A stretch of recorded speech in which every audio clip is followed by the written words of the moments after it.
नमस्कार, मैं रिया पांडे स्वागत करती हूँ आप सभी का प्राइड इंडिया न्यूज चैनल में। इसमें हम आपको दिखाएंगे कुछ महत्वपूर्ण खबरें। तो चलिए शुरुआत करते हैं कुछ खास खबर से। मध्य प्रदेश विधानसभा अध्यक्ष ने साधा ईवीएम को लेकर कांग्रेस पर निशाना। चित्रकूट प्रवास के दौरान सतना प्रदेश पहुंचे विधानसभा अध्यक्ष गिरीश गौतम ने कांग्रेस को आड़े हाथों लिया और कांग्रेस पर आरोप लगाया। कांग्रेस के पूर्व नेता प्रतिपक्ष ने पलटवार किया है, जुबानी जंग जारी है। पूर्व नेता प्रतिपक्ष अजय सिंह राहुल ने ईवीएम मशीन पर सवाल उठाए हैं और कहा है कि भारत के अलावा अन्य देशों में क्यों नहीं कराए जाते ईवीएम मशीन से चुनाव। जुबानी जंग चालू है। अब देखना है कि नगरीय निकाय चुनाव में इस बात का क्या असर पड़ता है। क्या चुनाव आयोग बैलेट पेपर से चुनाव कराने के लिए तैयार होता है या ईवीएम मशीन से ही कराए जाएंगे चुनाव। मध्य प्रदेश विधानसभा में निर्विरोध अध्यक्ष चुने जाने के बाद पहली बार सतना पहुंचे मध्य प्रदेश विधानसभा अध्यक्ष गिरीश गौतम ने कहा कि मैं किसी दल का नहीं हूं। मैं विधानसभा अध्यक्ष होने के नाते मेरे लिए सारे विधायक एक समान हैं और मैं सारे नियमों का पालन करते हुए सभी के हित के लिए काम करूंगा। बंगाल चुनाव को लेकर जब उनसे चर्चा की गई तो उन्होंने कुछ भी बोलने से इनकार कर दिया।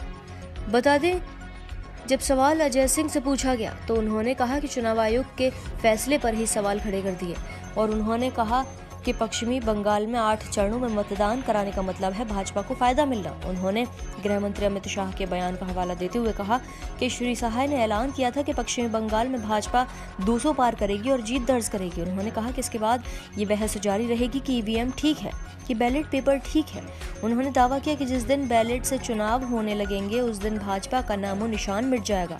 वहीं जब पृथक विंध्य प्रदेश बनाने की मांग को लेकर सवाल पूछा गया तो विधानसभा अध्यक्ष ने ये जवाब दिया कि अगर जनता की ये मांग है तो अध्यक्ष बनने से जनता की वाजिब मांग को दबा नहीं सकते। उन्होंने कहा कि अभी पृथक विंध्य प्रदेश बनाने की मांग जनता की नहीं है, रुके हुए कार्यों को पूरा किया जाएगा। विंध्य विकास हुआ या नहीं ये कहा नहीं जा सकता।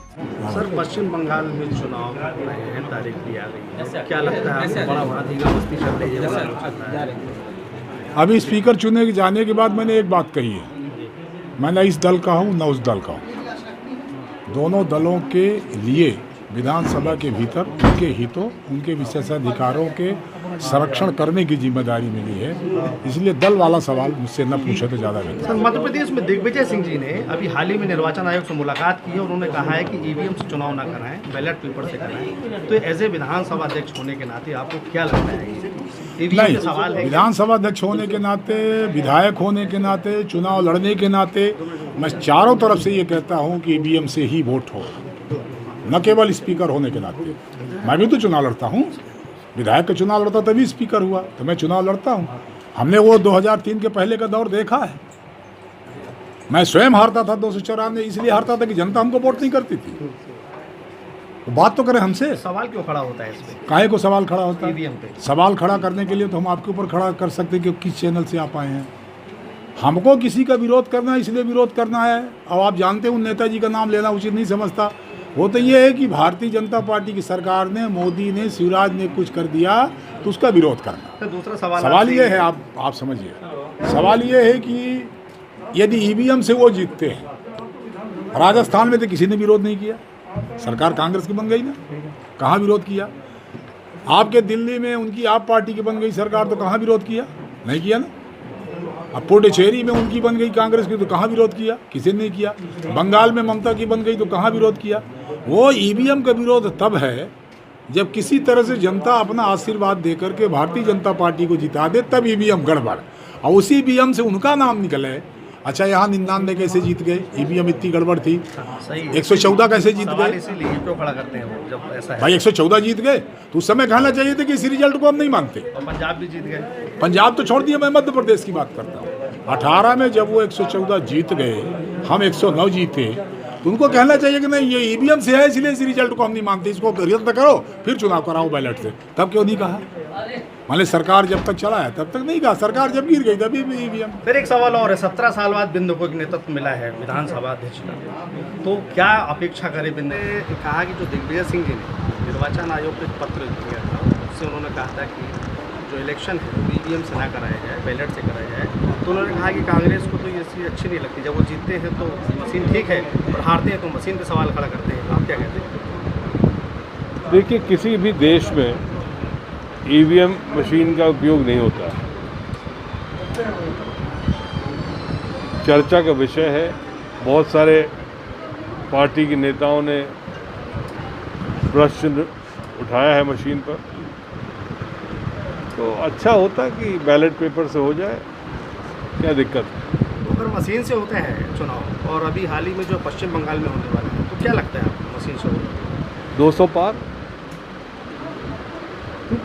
अमित शाह ने कह ही दिया है 200 पार, नतीजा देख लीजिए। अन्य प्रांतों में